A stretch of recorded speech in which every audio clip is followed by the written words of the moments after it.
Sebelumnya kita sudah membahas mengenai konsep stability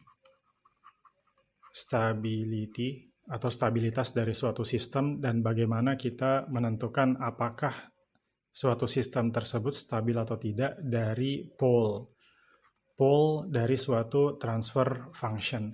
Nah, sekarang kita akan mencoba membahas lebih lanjut, tapi sebelum itu kita coba review kembali. Kita coba kerjakan contoh soal di sini. Diberikan suatu transfer function, yaitu 1 per S kuadrat ditambah 6S ditambah 8. Nah, pertanyaannya adalah apakah transfer function atau sistem ini dia stabil atau tidak. Nah, sesuai dengan pembahasan yang lalu, kita sudah memahami bahwa kalau kita punya suatu transfer function, GS gitu misalnya, 1 per S kuadrat ditambah 6S ditambah 8, maka kita bisa menentukan pole-nya terlebih dahulu untuk menjadi indikator apakah dia stabil atau tidak. Pole itu apa? Pole adalah nilai S yang membuat transfer function menjadi tak hingga. Oleh karena itu, ini kita coba faktorkan. Nah, ini kebetulan bisa difaktorkan ya, yaitu S ditambah 2 dikalikan S ditambah 4. Nah, dari sini bisa kita dapatkan bahwa nilai pole-nya itu adalah S sama dengan minus 2 dan S sama dengan minus 4. Atau kalau kita coba gambarkan di complex plane, yaitu ini adalah real axis, ini adalah imaginary axis, maka kita punya dua pole, 1, 2, 3, 4 di left half plane, yaitu di minus 2 di sini, dan juga di sini minus 4. Karena semua pole-nya berada di left half plane LHP, maka kita simpulkan bahwa sistem ini stabil. Jadi kalau seandainya pole ada satu saja terletak di right half plane RHP, maka sistem akan menjadi tidak stabil.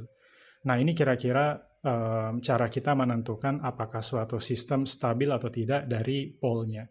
Nah, sekarang pertanyaan besarnya adalah, apakah semua transfer function bisa difaktorkan? Nah, sebagai contoh, ini saya coba berikan satu transfer function yang lebih kompleks ya. Ini tadi kebetulan yang kita dapatkan, contoh pertama ini adalah transfer function yang bisa difaktorkan. Nah, tapi gimana kalau seandainya kita di kehidupan nyata, kita punya suatu sistem dengan transfer function yang jauh lebih kompleks. Nah, ini misalnya. Ini sudah pasti tidak bisa secara sederhana kita faktorkan. Nah, oleh karena itu kita tidak bisa menentukan pole-nya secara langsung, dan dari situ kita tidak bisa menentukan stability-nya. Nah, bagaimana kalau seperti itu? Jawabannya adalah dengan kriteria Routh-Hurwitz. Nah, oleh karena itu kita coba mempelajari di sini bagaimana Routh-Hurwitz, suatu metode yang dikembangkan oleh Routh dan juga Hurwitz ya, bisa membantu kita menentukan apakah suatu sistem stabil atau tidak tanpa, nah ini yang menarik dari Routh-Hurwitz ya, tanpa kita perlu memfaktorkan transfer function atau denominatornya ya dari transfer function, dan juga tanpa kita perlu solve roots-nya. Nah, jadi tanpa kita perlu melakukan perhitungan yang kompleks untuk melakukan penyelesaian atau melakukan solving dari roots-nya, mencari nilai akarnya. Nah, tanpa melakukan kedua hal ini, kita bisa menentukan apakah suatu sistem stabil atau tidak. Oke, baik. Saya mau coba langsung memulai dengan contoh. Jadi, ini saya coba ke bawah sedikit. Jadi, sebagai contoh, saya punya suatu sistem dengan transfer function seperti ini. Nah, sekarang tugas kita adalah menentukan apakah dia stabil atau tidak dengan menggunakan Routh-Hurwitz. Routh-Hurwitz saya singkat sebagai RH. Nah, Routh-Hurwitz ini sebenarnya tahapannya hanya dua hal saja, yaitu yang pertama tahapan ya. Tahapan pengerjaannya yang pertama adalah kita susun tabel root. Ini kita sebut sebagai tabel root. Lalu yang kedua kita analisis dari tabel tersebut, apakah sistemnya stabil atau tidak. Oke, bagaimana cara kita menyusun tabel root? Pertama, kita identifikasi dari karakteristik equation atau dari penyebut transfer function ini. Nah, ini penyebut ini dia memiliki pangkat tertinggi 3. Oleh karena itu kita akan membuat 3 ditambah 1 baris. Jadi baris yang jumlahnya pangkat tertinggi ditambah 1, yaitu 1, 2, 3, 4. Kita akan membuat 4 baris ya. 4 baris. Nah, 2 yang pertama akan kita isi dengan koefisien yang kita dapati dari penyebut di transfer function. Nah, kita punya 5, minus 10, 7, dan 20. Cara kita mengisi baris pertama dan kedua adalah, jadi saya coba lingkari yang pertama, lalu lengkap, lalu yang kedua. Nah, ini akan saya tulis di baris pertama, 5, lalu kemudian 7. Nah, lalu yang berikutnya, minus 10, lalu lengkap, dan plus 20, ini yang akan saya tulis di baris kedua, minus 10 dan plus 20. Nah, tugas selanjutnya adalah kita akan mencoba mengisi yang masih kosong. Nah, di sini di baris ketiga ada 2 tempat yang masih kosong. Nah, lalu di baris keempat juga ada 2 tempat yang masih kosong. Kita coba mengisi 4 tempat yang masih kosong ini dengan rumus. Nah, tapi sebelum itu saya coba berikan notasi ya. Ini adalah A, ini adalah B, ini adalah C, ini adalah D. Nah, kita coba hitung satu persatu bagaimana cara menghitung untuk A. Nah, cara menghitung untuk A adalah, jadi pertama kita coba ambil angka persis yang ada di atasnya, lalu kita lakukan perkalian silang. Perkalian silang dengan 7, dikurangi dengan hasil perkalian dari yang ini, 5 kali 20, lalu dibagi dengan minus 10. Oke, saya coba tuliskan, maka A ini akan saya peroleh dengan cara minus 10 dikalikan dengan 7, dikurangi hasil perkalian 5 dikalikan dengan 20. Lalu dibagi dengan minus 10. Nah, hasilnya adalah angka 17. Ini yang akan saya tulis di sini, angka 17.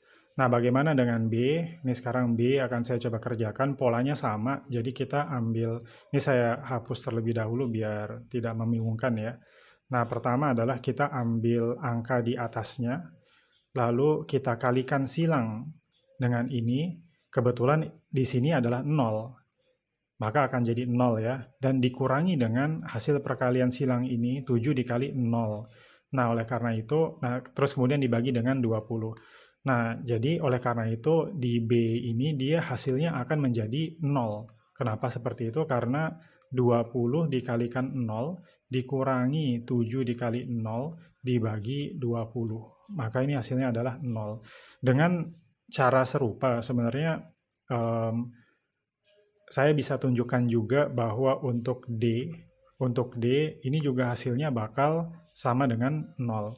Maka saya tuliskan 0 di sini. Nah, tinggal saya menghitung untuk yang C. Oke, C seperti apa? Untuk yang C,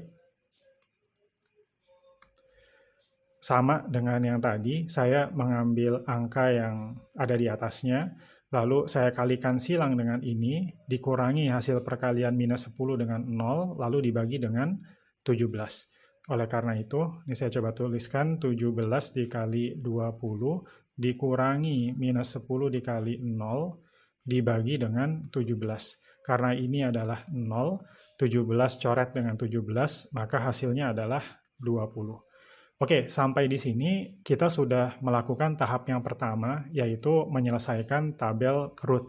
Ini ya, tahap yang pertama. Nah, tinggal kita melakukan analisis untuk menentukan apakah stabil atau tidak. Nah, bagaimana caranya? Yang kita lakukan adalah kita melihat kolom pertama dari tabel root. Ini saya hapus biar tidak membingungkan. Nah, kolom pertama yang saya maksud adalah ini. Jadi ada 4 angka di sini. Kita tinggal melakukan pengecekan apakah ada pergantian tanda atau tidak, maksudnya positif ke negatif atau sebaliknya dari atas ke bawah. Nah, di sini kita bisa melihat bahwa ada 2 kali pergantian tanda. Di mana itu? Jadi dari 5 menuju ke minus 10, ini sekali pergantian tanda. Lalu dari minus 10 menuju plus 17 ini yang kedua, ini nomor 1, ini nomor 2. Maka ada 2 kali pergantian tanda, 2 kali pergantian tanda ini menunjukkan bahwa ada 2 pole di right half plane. Jadi 2 kali pergantian tanda di root table ini menunjukkan bahwa ada 2 poles di right half plane. Oleh karena itu, karena kalau seandainya ada satu saja pole di right half plane, ini akan membuat sistem menjadi tidak stabil, maka kalau ada 2, lebih tidak stabil lagi. Tidak stabil. Oke, kita coba akan lihat di website Okawa bagaimana tampilan S-plane-nya. Nah, ini bisa kita lihat di sini. Ini adalah website Okawa Denshi. Saya masukkan di sini ya. Ini transfer function-nya sudah saya siapkan, yaitu 1 dibagi, ini koefisiennya ya, 5, minus 10, 7, dan 20. Yang ingin saya lihat adalah saya tidak tertarik dengan body diagram, Nyquist tidak, hanya pole dan zero saja. Lalu kemudian transient analysis, step response-nya, untuk melihat apakah stabil atau tidak ya. Maka calculate, dan di sini bisa kita lihat, ini adalah sumbu Y-nya, nolnya di sini, dan di sebelah kanan dari 0 ada 2 pole. Nah, ini persis sesuai dengan prediksi dari root table ya, dengan metode atau kriteria Routh-Hurwitz. Ada 2 di sisi sebelah kanan right half plane, oleh karena itu tidak stabil. Kita lihat responnya seperti ini, tidak menuju 0. Baik, kita kembali ke coretan. Oke, sekarang kita coba ke contoh soal selanjutnya. Nah, ini kita diberikan transfer function, tetapi kali ini agak tricky ya, karena ada feedback loop-nya. Ada feedback loop-nya. Nah, pertanyaannya adalah bagaimana kita mengerjakan soal ini. Oke, sebelum saya coba mengerjakan soal ini, saya akan coba membahas konsep yang cukup penting ya di Routh-Hurwitz. Ini saya coba tampilkan terlebih dahulu suatu sistem. Nah, ini terdiri dari transfer function dan juga ada feedback-nya. Ini GS ini kita sebut sebagai forward transfer function.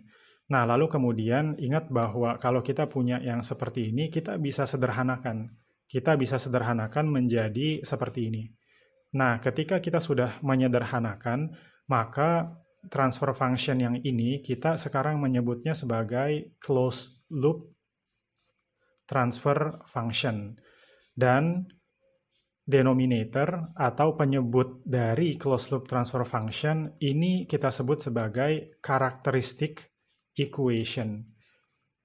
Nah, kenapa saya menyebut ini? Karena pada prinsipnya Routh-Hurwitz hanya bisa kita aplikasikan untuk characteristic equation ini, atau ialah penyebut dari closed loop transfer function. Nah, oleh karena itu, kalau kita ketemu dengan soal, nah ini contoh soal yang diberikan ke kita, ini contoh soal. Kalau kita diberikan contoh soal seperti ini yang masih dalam bentuk yang ada feedback-nya, perlu kita sederhanakan terlebih dahulu untuk bisa mendapatkan closed loop transfer function. Oke, ini saya coba copy kembali ke bawah, lalu kita coba kerjakan. Nah, kalau kita punya seperti ini, maka sesuai dengan rumusnya, closed loop transfer function-nya itu akan menjadi, taruhlah ini saya coba beri nama sebagai GS ya. GS sama dengan 1000 dibagi S tambah 2, S tambah 3, S tambah 5. Nah, kalau kita coba mengikuti rumus ini, maka transfer function-nya dia akan berubah menjadi 1000 dibagi dengan S tambah 2, S tambah 3, S tambah 5 dibagi dengan 1 ditambah 1000 dibagi penyebut tersebut, yaitu S tambah 2, S tambah 3, S tambah 5. Nah, ini silakan bisa dicoba disederhanakan, dikerjakan matematikanya, dan hasilnya adalah 1000 dibagi S tambah 3 ditambah 10 S tambah 2 ditambah 31S ditambah 1030. Oke, nah sekarang kita tahap selanjutnya adalah mengerjakan root table-nya. Root table-nya akan kita peroleh dari karakteristik equation, yaitu ini. Nah, kembali bagaimana cara kita membuat truth table-nya? Kita identifikasi terlebih dahulu, pangkat tertingginya adalah 3. Oleh karena itu kita membuat truth table dengan 4 baris ya. Dengan 4 baris, yaitu 3 ditambah 1. Dan kita diminta untuk melengkapi baris 1 dan baris 2. Baris 1 dan baris 2 apa saja? Yaitu 1 di sini, lalu kemudian 31, lalu di sini 10 dan 1030. Nah, saya tidak akan coba kerjakan ya. Ini bisa dicoba dikerjakan dengan pola yang tadi sudah ditunjukkan. Nah, ini untuk posisi di sini nilainya adalah minus 72, lalu di sini tentu 0, di sini juga 0, nah di sini menjadi 1030. Nah, sekarang kita coba evaluasi di kolom pertama. Untuk truth table, kita lihat ada berapa kali perubahan tanda. Kita lihat ada 2 perubahan tanda. 2 perubahan tanda. Oleh karena itu, ada 2 poles di right half plane. Dan ini menjadikan sistem menjadi tidak stabil. Oke, baik. Nah, sekarang sedikit mungkin diskusi ya. Barangkali ada yang bertanya setelah sampai di titik ini, loh, kalau seandainya penentuan stabilitas bisa dikerjakan dengan tadi di website di Okawa Denshi misalnya, lalu buat apa melakukan root Hurwitz? Nah, ternyata root Hurwitz itu dia cukup powerful untuk dipakai sebagai alat analisis kestabilan dalam perspektif desain. Nah, jadi sebagai contoh, ini saya coba tampilkan ada contoh soal. Nah, ini kita diberikan suatu sistem, ada suatu transfer function di sini, dan kita ingin melakukan kontrol dari sistem ini. Maka ditambahkan suatu proportional controller atau gain controller. Nah, ini bentuknya adalah pengali ya, dengan konstanta K. Nah, tentu pertanyaannya adalah berapa nilai K yang tepat agar sistem ini berada dalam kestabilan, dalam ranah kestabilan, agar stabil. Nah, ini kita bisa melakukan analisis ini secara sederhana dengan kriteria root Hurwitz. Nah, bagaimana caranya? Sebenarnya sama saja. Jadi, yang pertama adalah kita coba sederhanakan ini menjadi closed loop transfer function terlebih dahulu. Nah, ini bisa dicoba dikerjakan di rumah dengan pola yang sama tadi. Ini ketika disederhanakan, maka closed loop transfer function-nya akan menjadi K dibagi dengan S pangkat 3 ditambah 18S kuadrat ditambah 77S ditambah dengan K. Nah, oleh karena itu yang akan kita pakai untuk truth table adalah denominator atau penyebut ini. Oke, kita coba susun truth table-nya. Lagi-lagi karena pangkat tertinggi adalah 3, jadi kita perlu 4 baris. Nah, ini yang bakal kita coba isi. Nah, kebetulan karena ada K di sini, jadi nanti isinya ada K-nya. Saya akan coba langsung berikan jawabannya. Di sini 1, lalu kemudian 77, 18, dan K di sini. Karena ada K di sini, ini menyebabkan di baris 3, dia nilainya 1386 dikurangi K dibagi dengan 18. Nah, sedangkan di sini 0, di sini K, di sini 0. Silakan bisa dicoba sendiri pengerjaan perhitungannya. Nah, dari sini kita bisa mencoba melakukan analisis lagi-lagi dari kolom yang pertama. Syarat agar suatu sistem stabil ialah tidak ada pergantian tanda. Jadi kalau seandainya negatif ya negatif semua, atau kalau positif ya positif semua. Nah, dalam hal ini kita sudah melihat bahwa ini angka 1 kan positif, lalu kemudian angka 18 juga positif. Maka dengan kata lain ada 2 syarat ya agar sistem ini menjadi stabil. Syarat pertama, syarat yang nomor 1 itu adalah, saya mulai dari yang bawah dulu barangkali ya, yaitu K lebih besar dari 0. Lalu syarat yang kedua, 1386 dikurangi K dibagi 18, ini harus lebih besar dari 0 juga, jadi harus semuanya positif. Ini kita coba sederhanakan, maka kalau saya kali dengan 18, 1386 dikurangi K lebih besar dari 0, atau K lebih kecil dari 1386. Dari dua syarat ini, kita bisa coba kombinasikan sehingga nilai K harus berada di antara 0 dan 1386 agar sistem menjadi stabil.